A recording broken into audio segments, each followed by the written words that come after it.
Check. Check. Two. Sibilance. Are we on live? Yes, we are. My name's Steve Giguere. This is another Beer Native beer review. Super exciting. This is a special request that came from a good friend of mine to review a beer by Pressure Drop. But let's just get into it, because I think it's going to be a pretty good one. Yo. All right, let's check it out. What a beautiful smile. Isn't that nice? Yeah, I'm tempted to get a gold tooth now that I've seen this. This is pretty good. Pressure Drop Brewing from, well, roundabout London. Let's just say that. I like this right here. You can probably see it on the screen. If you can, I'll bring it closer and hopefully it focuses. And the Alligator Tugboat, which is the name of this almost double IPA, is a type of amphibious steam-powered logging boat invented in 1878 in the town of Simcoe, Ontario. Not too far from where I'm from.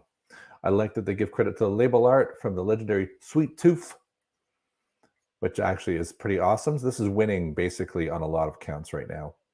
I like it. Canned very recently, so fresh as a daisy. I think it was packaged in, there we go, the 19th of January this year. So this is good. This was purchased by Jacob, a friend of mine. He's been mentioned on the show a few times before, in Soho in London, which is close. So they're probably getting it pretty close to the source. And I am very pleased. It's a 7.2% entirely Simcoe IPA, which I think I've not had a single hop variety featuring Simcoe. Simcoe often gets quoted by me as being in the Beatles of hops. You got your Citras, you got your Simcoe, you get your Centennials, you get a lot of S's, a little bit of alliteration there. That when you see them listed, okay, this is going to taste like an IPA. It's pretty good. Simcoe itself, the hop, is very quintessentially IPA. It is super high alpha acids, actually super low cohomolones. So it's used generally as a bittering hop, but here it's flying solo. So I'm kind of uncertain what to expect from it. If I were to read the can, which I have, it's telling me it's going to be resinous, yes. Citrus, yes. Dank. Wasn't actually expecting that. So that's cool. I've never had a Simcoe on its own. This is a great way to try beers so that you get a real feel for what a particular hop is like. I also love that they've named it after a place, and yet it's a hop that comes from the West Coast. It's another one of these Yakima Valley hops. So this is cool. I'm really excited about it. I'm going to pop it now. It really reminds me, recently I had a beer handed to me that was called, this is when I was in Canada, and was called Nelson. And I said, oh, cool. It'll have Nelson Sauvin hops in it. And the individual, who shall remain nameless to protect the innocent, said, no, it's because in BC there's a city called Nelson, which there is. And there was a bit of a no, I'm pretty sure it's Nelson. I've already tried it. And I'm like, this is definitely Nelson Sauvin hops. And so we kind of a little bit not an argument, but a little tete-a-tete about whether it was or wasn't. And it turns out it was Nelson Sauvin hops, but I still to this day don't know if it was also named after the place. So this would be the second of the type that I've ever had where there's a place, Canadian place, referenced by a hop name. I think that's cool, right? That's a theme. Pretty obscure one.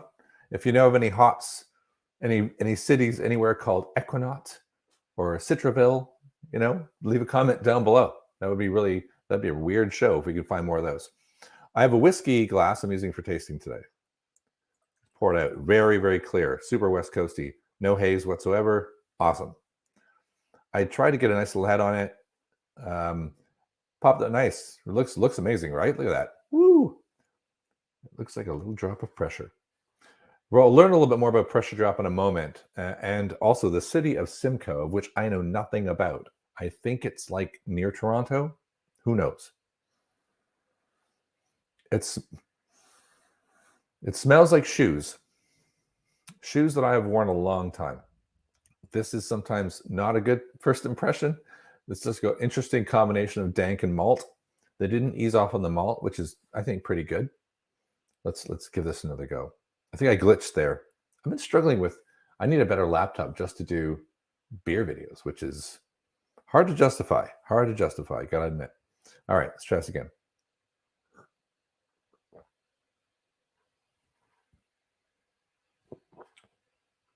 Oh, it's really malty.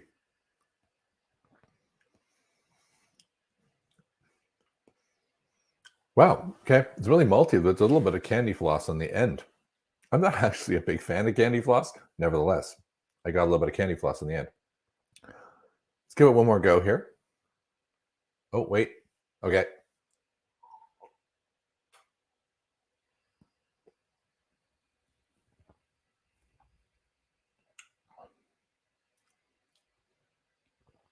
Oomph.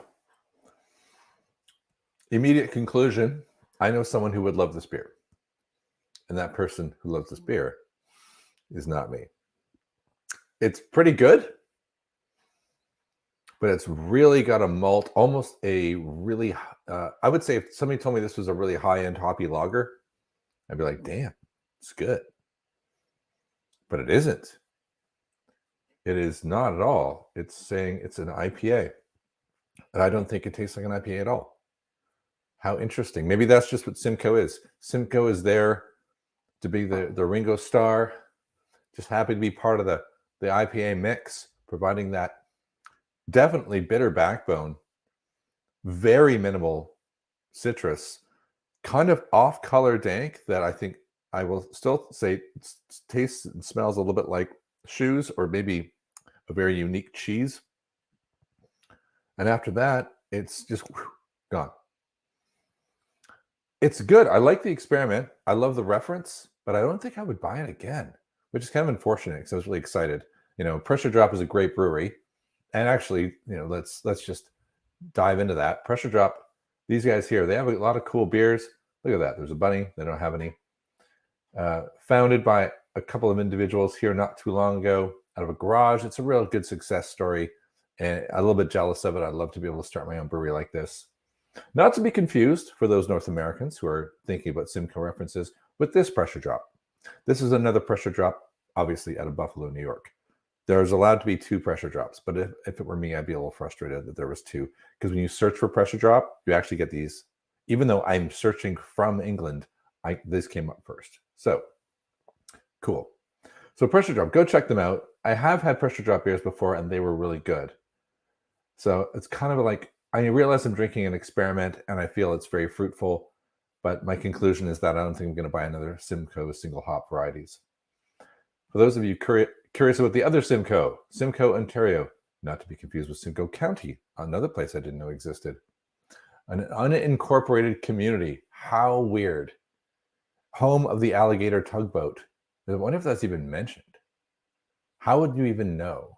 How did they know? Molson had a bank? This is just packed full of bizarre tidbits about temperatures and whatnot. We don't have time for all this. The important part today is that they coined and created the Alligator Tugboat. And it's in Simcoe, so a beer has been dedicated to you. If anyone from Simcoe, Ontario, hey, or Simcoe County is watching, this beer is for you. It's not great. It's got awesome art. But you know what?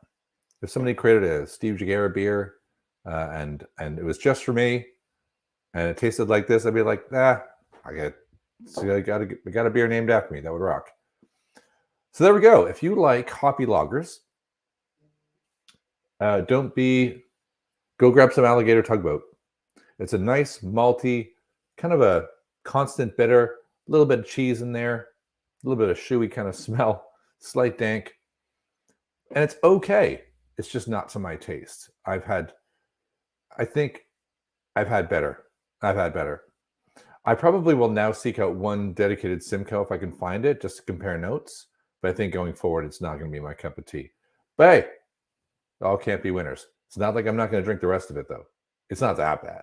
It's like let's say if I'm going to go out, give it out of 10, I'd give it like a upper 6, like a 6.8, something along those lines.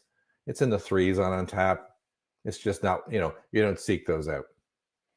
All right, I'm going to wrap it all up there. If you're watching now or in the future, thank you very much. My name again, Steve Jagera. This is beernative.tv. go check out. I have a website, beernative.tv, where all of my beers get logged on a big map that sometimes breaks, and I'm going to have to go check that out to make sure it's still functional. You can find me on Untapped, Steve Giguere, all one word. I probably have a little overlay that can do that. Boom. Let's be friends. Click subscribe, tell your friends. I looked at my stats recently, and I have a reasonable amount of percentage of people who are unsubscribed, yet somehow find me via beer searches. Why not subscribe? I don't post that often. I used to do a lot. Now it's very careful and calculated. And I say that, and yet I know I'm going to do another one tomorrow because I'm going to be going back to Toronto, fingers crossed, on Thursday, where you'll see more awesome, weird beers from that crazy Canucky part of the world. All right, that is the end of this one. I am going to finish this, and I will see you tomorrow after saying I don't do it very often. Steve out.